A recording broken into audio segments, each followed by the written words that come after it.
Napoleon Hill द्वारा think and grow rich किताब एक टाइमलेस सेल्फ हेल्प क्लासिक है जो सफलता और समृद्धि प्राप्त करने पर इनवैल्यूएबल इंसाइट्स प्रदान करती है। अपनी व्यावहारिक तकनीकों और प्रेरणादायक एनेक्डोट्स के साथ, यह उद्यमियों और व्यक्तिगत विकास चाहने वाले व्यक्तियों के लिए अवश्य ही पढ़ी जाने वाली किताब बन गई है। यदि आप पर्सनल डेवलपमेंट की आकांक्षा रखते हैं, तो आपको यहाँ पढ़ना जारी रखना चाहिए। मैंने कहीं पढ़ा था कि अगर आप सोच के धनी हैं तो कुछ भी कर सकते हैं। क्या आप भी इस बात से वास्ता रखते हैं? क्या आपको लगता है कि अगर हम अपना सोच सही कर ले तो शायद कुछ अच्छा हो जाएगा? क्या सोचने में बदलाव करके हम अमीर बन सकते हैं? अगर ये सारे सवाल आपको भी तंग करते हैं, आपको सोने नहीं देते, तो आप तैयार हो जाइए, क्योंकि आज हम एक ऐसी ही किताब के बारे में बात करने जा रहे हैं जिसमें सभी सवालों के जवाब छिपे हुए हैं। चलिए शुरू करें। Think and grow rich. आप अपनी किस्मत के मास्टर और आत्मा के कैप्टन हैं।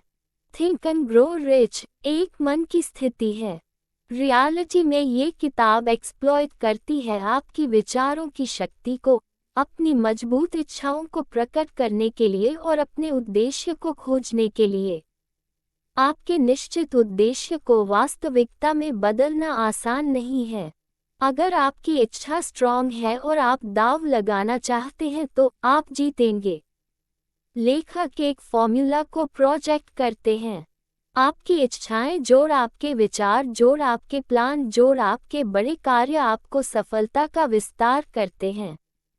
आप कहाँ पहुंचना चाहते हैं, इसके लिए लेखक हाईलाइट करते हैं कि कभी हार मत मानो। हार नहीं मानना, हेल्प लें, नए कनेक्शंस बनाएं, नए तरीके अपनाएं, अपनी नौकरी खोजने के स्किल्स को बेहतर बनाने के लिए और रिसोर्सेज की मदद लें। नए लोगों को खोजिए जो आपको अपने गोल्स तक पहुंचने में मदद कर सकते हैं। भाग एक इच्छा। आप सबसे ऊपर अपनी कौन सी इच्छा को रखते हैं?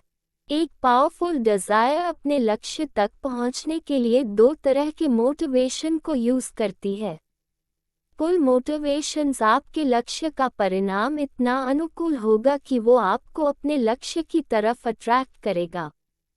पुश मोटिवेशंस अगर आपने एक्शन नहीं लिया उसका नेगेटिव रिजल्ट आपको एक्शन करने के लिए पुश करेगा। लेखक की इच्छा के 5 महत्वपूर्ण क्षेत्रों को दिखाता है। करियर, लीडिंग, मनी, फेलियर और अन्य लोगों की इच्छाएं। करियर, मुझे क्या मिलेगा, मैं कैसे ग्रो करूंगा। अहंकार से संबंधित चिंता जैसे शीर्षक, वेतन, लाभ आदि। ये शिफ्ट होना चाहिए। कंपनी और पोजीशन के अंदर ग्रोथ अपॉर्चुनिटीज के लिए। लीडिंग, आपको लीड करने के लिए पहले से ही एक लीडर को फॉलो करना और उनसे सीखना होगा। आपके करियर को कैसे प्रभावित करेंगे? अगर आप किसी के लर्नर बन जाएं जो उस फील्ड के टॉप पर हो जिसे आप तारीफ करते हैं। मनी, लेखक कुछ स्टेप्स की सीरीज सजेस्ट करते हैं उन इच्छाओं को जो पैसे पर आधारित होती है। कितना पैसा और किस तरह की नौकरी चाहिए ये निश्चित करिए। जाने कि आप जितने पैसे चाहते हैं उसके लिए आप क्या रिटर्न में दे सकते हैं। आप जो पैसे की इच्छा करते हैं उसे पाने के लिए एक निश्चित तारीख को एस्टैब्लिश करें। एक बार अपनी इच्छा को शुरू करने और उससे पूरा करने के लिए निश्चित प्लान बनाएं। दिन में 2 बार लिखे स्टेटमेंट को बोलकर पढ़िए। फेलियर, बिना किसी इमोशनल अटैचमेंट से अपनी हार से हुई सीख को समझिए और डिस्कवर कीजिए कि ऐसा क्यों हुआ। ऊंचाइयों को पाने के लिए अपनी हार को अपॉर्चुनिटी मानकर इस्तेमाल करिए। दूसरों की इच्छाएं। आप अगर एम्प्लॉय या फ्रीलांसर हैं तो कंपनी के मालिक या मैनेजर की मदद करने से अपने लक्ष्यों को पा सकते हैं। अगर ये आपके गोल्स से मिलते हैं तो आप अपने गोल्स को भी एडवांस कर सकते हैं क्योंकि आप अपने एरिया ऑफ इंटरेस्ट में एक्सेल होना शुरू करते हैं। भाग 2, विश्वास। इच्छा की प्राप्ति में विजुअलाइजेशन और विश्वास। बहुत हद तक आपकी सफलता और हार आपकी सोच पर आधारित होती है, और मन में पॉजिटिव बिलीफ एक आधार है जिससे सफलता को पाया जा सकता है। विश्वास आता है जब सबकॉन्शियस मन को बार बार इंस्ट्रक्शंस मिलेंगे। पॉजिटिव इमोशंस को इनकरेज करें और निगेटिव इमोशंस जैसे संदेह, इनकार और डर को खत्म करें तो विश्वास बहुत तरह से एक हथियार के रूप में काम आ सकता है। ये हार के लिए एक एंटीडोट है। जब आप अपने ऊपर विश्वास करेंगे तो लोग भी आपके ऊपर विश्वास करेंगे। एम्प्लॉयर सफल और कॉन्फिडेंस से भरे लोगों को ढूंढते हैं जो एक पॉजिटिव इम्पैक्ट ला सकें। अपना विश्वास को आत्मविश्वास के रूप में बिल्ड करने के लिए लेखक सुझाव देते हैं कि आप अपना नाम एक स्टेटमेंट के साथ लिखें जो आपको डेली रिपीट करना चाहिए, जिससे सबकॉन्शियसली आप अपने विचारों और कार्यों को प्रभावित कर सकते हैं। आपके पास क्षमता है कि आप अपने उद्देश्य को पा सकते हैं। आप वादा करते हैं कि आप एक्शन लेंगे। आप ये समझते हैं कि आपके विचार धीरे धीरे हकीकत में बदल जाएंगे। आप वादा करते हैं कि आप अपना समय अपने विचार को हकीकत में बदलने में देंगे। आप आत्मविश्वास की अहमियत को समझते हैं और वादा करते हैं कि दिन में 10 मिनट इस काम को करने के लिए देंगे। आप अपने लक्ष्य तक पहुंचने से पहले कभी नहीं रुकेंगे। अगर आप दूसरों की मदद करते हैं तो दूसरे भी आपकी मदद करेंगे। ऐसे लोगों को छोड़िए जो वहां है जहां आप पहुंचना चाहते हैं। करियर में, पैसों में, आपको जो इन्फ्लुएंस करते हैं उनका नाम लीजिए। अपने विश्वास को बनाने के लिए उनके अनुभव को याद रखिए और अपने आप को याद दिलाए कि आपकी इच्छाओं को पाना संभव है। भाग 3 स्व सुझाव ऑटो सजेशन। अवचेतन को प्रभावित करने का माध्यम। ऑटो सजेशन का प्रिंसिपल हमारी इच्छा से सीधा संवाद कम्युनिकेट करती है, अवचेतन सबकॉन्शियस मन से एक अटूट विश्वास के रूप में। जागरूक विचार और इच्छाएं अपने रूटीन रेपिटेशन के थ्रू हम मटेरियल चीजें जो हमारे सबकॉन्शियस माइंड तक पहुंचा है, हमारे डिसीजन, फीलिंग और एक्शंस को कंट्रोल करता है। हम सबके कंट्रोल को दोबारा हासिल कर सकते हैं। भाग 4 विशिष्ट ज्ञान स्पेशलाइज्ड नॉलेज। व्यक्तिगत अनुभव या अवलोकन। अपनी डिजायर्स को मॉनेटरी, करियर या किसी और तरह की सफलता में बदलने के लिए पहले हमारे पास सर्विसेज, प्रोडक्ट और प्रोफेशन की स्पेशलाइज्ड नॉलेज होनी चाहिए, जिससे हम एक बड़े फॉर्चून को बिल्ड करने के लिए ऑफर कर सकते हैं। ये स्पेशलाइज्ड नॉलेज पहले ही आपके कब्जा पोजेशन में नहीं होना चाहिए। खरीदना और किराए की नॉलेज होना एक पॉपुलर तरीका है इस कदम को पूरा करने का। कोर्सेस, सेमिनार्स, बुक्स या समरीज, उद्योग सम्मेलन सभी आपको बहुत जरूरी स्पेशलाइज्ड नॉलेज को पाने में मदद करते हैं। एक दूसरा पावरफुल तरीका है नॉलेजेबल लोगों के साथ काम करना, मतलब रेंटिंग नॉलेज। एक महत्वाकांक्षी व्यक्ति के लिए अपनी फील्ड में सभी नए डेवलपमेंट्स को बनाए रखने के लिए जिंदगी भर सीखना जरूरी है। भाग 5 कल्पना। मन की कार्यशाला। आइडियाज प्रोडक्ट्स हैं और आप उन्हें इमेजिनेशन से शेप दी जाती है। इंसान अपनी कल्पना से कुछ भी बना सकते हैं। लेखक 2 तरह की कल्पनाओं के बारे में बताते हैं। सिंथेटिक इमेजिनेशन, ये आपके पुराने कॉन्सेप्ट्स, विचार, प्लान्स को नए कॉम्बिनेशन में अरेंज करता है। और कल्पना क्रिएटिव से प्रेरणा मिलती है और विचार आते हैं कभी ना खत्म होने वाले ज्ञान से। अगर आप अपनी कल्पना का अच्छा इस्तेमाल करना चाहते हैं, अपने बड़े गोल को पाने के लिए आइडियाज की लिस्ट बनाएं जो आपको प्रेरित, इंस्पायर भी करें और आपके टैलेंट्स को अच्छे से इस्तेमाल करें। भाग 6 संगठित योजना। कार्रवाई में इच्छा का क्रिस्टलाइजेशन। सिर्फ अपनी सुरक्षा के बारे में सोचना जवाब नहीं है। हर एक उपलब्धि, अचीवमेंट आती है मजबूत इच्छा, परिकल्पना से हकीकत में काम करने और एक संगठित योजना ऑर्गेनाइज्ड प्लान के बाद। कोई भी प्लान परफेक्ट नहीं है। जब आप अपने प्लान को लागू इम्प्लीमेंट करते हैं तो आपको एक टेम्पररी हार का अनुभव होता है। सबसे अच्छा तरीका है कि आप उसे अपना ले एक सिग्नल के रूप में, क्योंकि आपकी प्लानिंग सही नहीं है। प्लान को फिर से बनाएं। अपनी पिछली असफलताओं की नॉलेज के साथ अपने गोल का पीछा करते रहें। अपने लक्ष्यों तक पहुंचने से पहले हार मत मानिए, क्योंकि हार मानने वालों को अपने लॉन्ग टर्म प्लान्स को पूरा होते देखने का मौका नहीं मिलता। भाग 7 फैसला विलंब की महारत। जो लोग सफलता पाने में हार जाते हैं, बिना एक्सेप्शन के अपने फैसलों पर बहुत धीरे धीरे पहुंचते हैं और अपना मन को बहुत जल्दी और बार बार बदलते हैं। सफल लोग तुरंत निश्चित रूप से फैसलों पर पहुंचते हैं और अपने मन को धीरे बदलते हैं। उन्हें पता है कि उन्हें क्या चाहिए और वो उससे पा भी लेते हैं।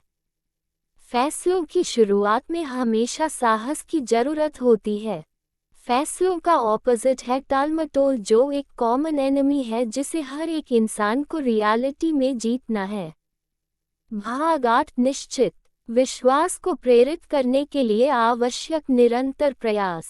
एक बड़ा कारण असफलता का है दृढ़ता, परसिस्टेंस की कमी। इसे जीता जा सकता है, पर यह निर्भर डिपेंड्स करता है पूरी तरह आपकी इच्छा डिजायर पर। कमजोर इच्छा कमजोर परिणाम लाते हैं। दृढ़ता परसिस्टेंस का आधार पावर ऑफ विल है और ये और भी दूसरे कारणों से प्रभावित इन्फ्लुएंस्ड होती है। जैसे कि पहले से कहे कारणों में आप में कोई कमी है जो आपकी दृढ़ता परसिस्टेंस में रुकावट है।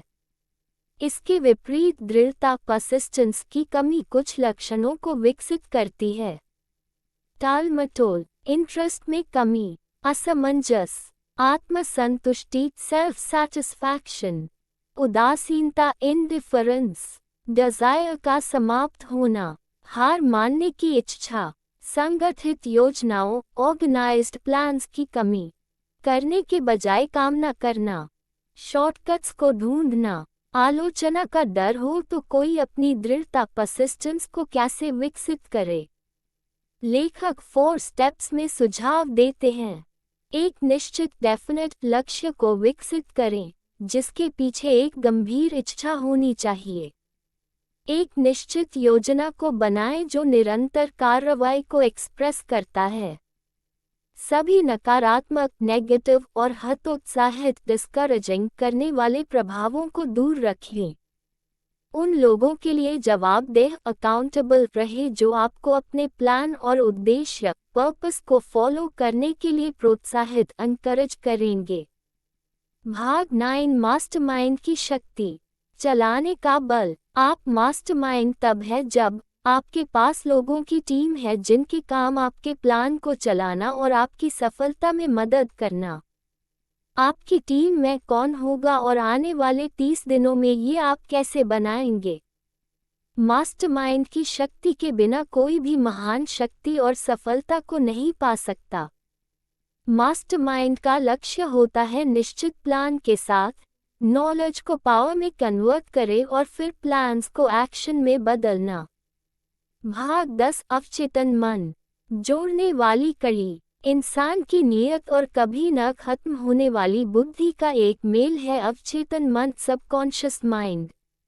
अवचेतन मन सबकॉन्शियस माइंड एक माध्यम के रूप में काम आता है आपकी इच्छाएं डिजायर्स और उनके भौतिक फिजिकल और मौद्रिक मॉनेटरी चीज़ों में बदलने के लिए।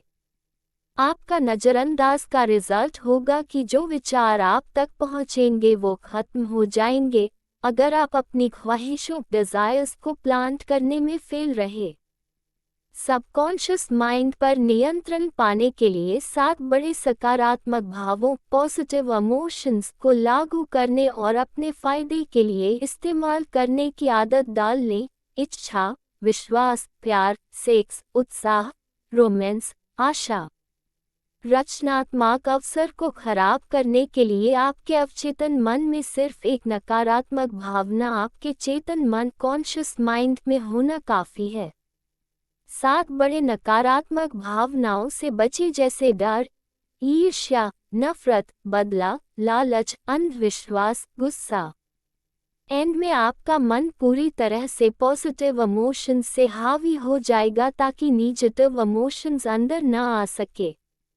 भाग 11 मस्तिष्क विचार एक प्रसारण और प्राप्त करने वाला स्टेशन है। हर इंसान का दिमागी सोच थॉट वाइब्रेशन को ब्रॉडकास्ट और रिसीव करने का स्टेशन है। अवचेतन मन सबकॉन्शियस माइंड देने का स्टेशन है जिससे कि ब्रॉडकास्ट होती है। क्रिएटिव इमेजिनेशन एक रिसीविंग सेट है जिससे सोच की वाइब्रेशन को एटमॉस्फेयर से लिया जाता है। जब वाइब्रेशन ऊंचाई पर आती है तब सोच थॉट की वाइब्रेशन में मन उससे और ज़्यादा रिसीव करता है। काफ़ी तेज रेट की वाइब्रेशन सिर्फ ऐसी तरंगें हैं जो एटमॉस्फेयर से ली जाती है और चलती है एक दिमाग से दूसरे दिमाग तक। बुद्धि के मंदिर का द्वार सिक्स्थ सेंस की समझ ध्यान और अपने अंदर से मन के विकास से आती है। एक बार आपने सिक्स्थ सेंस को मास्टर कर लिया तो आप अपने नज़दीक आने वाले खतरों की खबर समय पर पा सकेंगे तथा आप उनको रोक सकेंगे और समय पर मौके अपॉर्चुनिटीज़ की खबर पा सकेंगे और उनको गले लगा सकेंगे। भाग 12 छठी इंद्रिय सिक्स्थ सेंस जब आपका मन शंकित और डरता है तो छठवीं इंद्रिय सिक्स्थ सेंस कभी काम नहीं करती। ये सब आपस में संबंधित रिलेट करते हैं, इससे संदेह पैदा होता है और जिसका अंतिम परिणाम होता है डर। 6 संवेदनशीलता गरीबी आलोचना खराब स्वास्थ्य प्यार की कमी बुढ़ापा मृत्यु। जबकि नकारात्मक प्रभाव का प्रदर्शन 7वां दुश्मन है। अपने आप को इस शत्रु से बचने के लिए आप भी वैसा करिए जैसे और लोग धन इकट्ठा करते हैं। आप जानकर ऐसे लोगों की कंपनी ढूंढें जो आपको सकारात्मक पॉजिटिव सोचने और काम करने में मुख्य प्रभाव डालते हैं। अपने विचारों पर नियंत्रण करने के लिए अपनी इच्छाशक्ति विल पावर का उपयोग करिए और अपने अवचेतन मन सबकॉन्शियस माइंड को प्रभावित इन्फ्लुएंस करिए। डर एक स्टेट ऑफ माइंड है। ये नियंत्रण कंट्रोल और दिशा डिपेंड पर निर्भर है। इस नॉलेज को अपने फायदे के रूप में इस्तेमाल करें। निष्कर्ष ये किताब बताती है विचार की शक्ति को मजबूत इच्छाएं और निश्चित उद्देश्य को हकीकत में बदलने के लिए। विश्वास एक गोंद है जो सबको साथ जोड़कर रखती है। हर एक उपलब्धि शुरू होती है प्रबल इच्छा से। संगठित योजना ऑर्गेनाइज्ड प्लान के बाद कल्पना से वास्तविकता में काम आती है। सफल व्यक्ति निश्चित निर्णय पर जल्दी पहुंचते हैं और अपने मन को धीरे बदलते हैं। हार का एक बड़ा कारण है दृढ़ता परसिस्टेंस की कमी। आपको परसिस्टेंस की मदद चाहिए बड़ी ताकत और सफलता को पाने के लिए। डर एक स्टेट ऑफ माइंड है। ये नियंत्रण और दिशा पर निर्भर है। थिंक एंड ग्रो रिच किताब की समीक्षा नेपोलियन हिल द्वारा थिंक एंड ग्रो रिच एक टाइमलेस सेल्फ हेल्प क्लासिक है जो सफलता प्राप्त करने पर इनवैल्यूएबल इंसाइट्स प्रदान करती है। नेपोलियन हिल धन और समृद्धि प्राप्त करने में सकारात्मक सोच, लक्ष्य निर्धारण और दृढ़ता की शक्ति पर प्रमुख फैक्टर्स के रूप में जोर देते हैं। व्यवहारिक तकनीकों और प्रेरक कहानियों के साथ यह किताब व्यक्तिगत विकास के लिए एक रोड मैप के रूप में कार्य करती है। यह बाधाओं को दूर करने और इच्छाओं को प्रकट करने के लिए एक्शनेबल स्टेप्स प्रदान करती है। चाहे आप एक एस्पायरिंग उद्यमी हो या व्यक्तिगत विकास की तलाश में हो, थिंक एंड ग्रो रिच आपकी क्षमता को अनलॉक करने और एक समृद्ध भविष्य बनाने के लिए ज्ञान का खजाना प्रदान करती है। धन्यवाद।